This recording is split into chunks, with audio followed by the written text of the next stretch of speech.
Welcome to CHF Informations. Do you enjoy horror literature? James Dean's Little Bastard, a Porsche 550 in which his ticket was permanently punched on September 30th, 1955, has the spookiest automotive story in existence. It leaves a trail of devastation that extends well beyond Dean himself. Before we begin, remember to like and subscribe to our channel if you enjoy our video efforts. James Dean had a brief acting career before his tragic passing, but his memory endures. He was also an amateur racer. So how did this vehicle and the late star get up in this infamous chapter of Hollywood's golden age?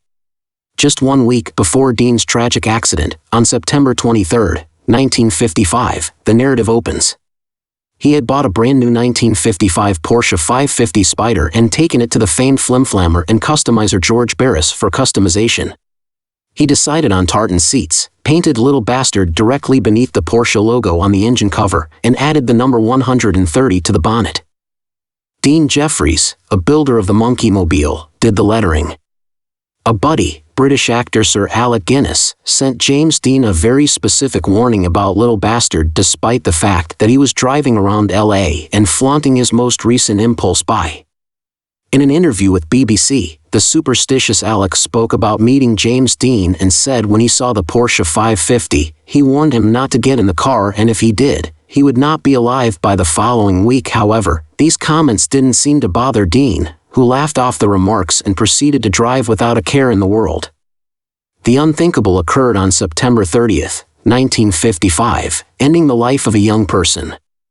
Dean made the decision to take his new Porsche for a test drive while en route to a race in Salinas, California. Dean and Rolf Wutherich, a Porsche mechanic, departed Blackwell's Corner on US Route 46 and sped away, leaving the rest of his pals to lag behind. Just moments earlier, Dean had been stopped and given a penalty for speeding. Unaware student Donald Turnipseed was driving home in his Ford Tudor as they drew near a crossroads. Turnipseed was about to turn left to head towards Highway 41 when he realized James Dean's 550 Spyder was rapidly approaching. While Turnipseed hesitated and backed out of the turn, Dean was speeding well over the speed limit, and there was no way to get around the Ford Tudor. In the light aluminium Spyder 550, Dean crashed into the front driver's side of the Ford Tudor. Due to the high speed he was driving, the Porsche was immediately sent flying with its hood wholly crushed. Wutherich was sent flying from the car upon impact, but James was crumpled under the car's carcass with his feet stuck between the steering wheel and foot pedals. James Dean was hauled out of the vehicle and brought to the hospital, but there he was declared dead. Turnipseed only sustained minor injuries, while Wutherich also suffered multiple severe wounds, including a fractured neck. The 550 Spyder's story wasn't over, though. The insurance company sold the car's wreckage at auction, and, strangely, the engine was uninjured and intact despite the terrible collision. Dr. William Eschred, a dedicated amateur racer, bought the 550 Spyder, disassembled it, and installed the four-cylinder Spyder engine in his Lotus 9 chassis. Eschred loaned components from the gearbox and suspension to Dr. Troy McHenry, another physician, because some Spyder elements were unique to the 550. The 1956 Sonoma race was then entered by both doctors, who were driving the vehicles equipped with the infamous Spyder 550 replacement parts. Eschred vanished mid-race when the Lotus abruptly lost control and crashed, pleased with how the Porsche engine was running. Fortunately, Dr. Eschred was only slightly hurt in the collision, but the car was totaled.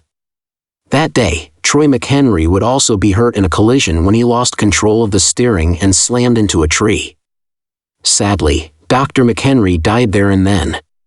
Both collisions renewed talk of the Porsche 550's curse, with many believing that the car's usage of components from James Dean's Spyder rendered it doomed from the start. So, what happened to Little Bastard?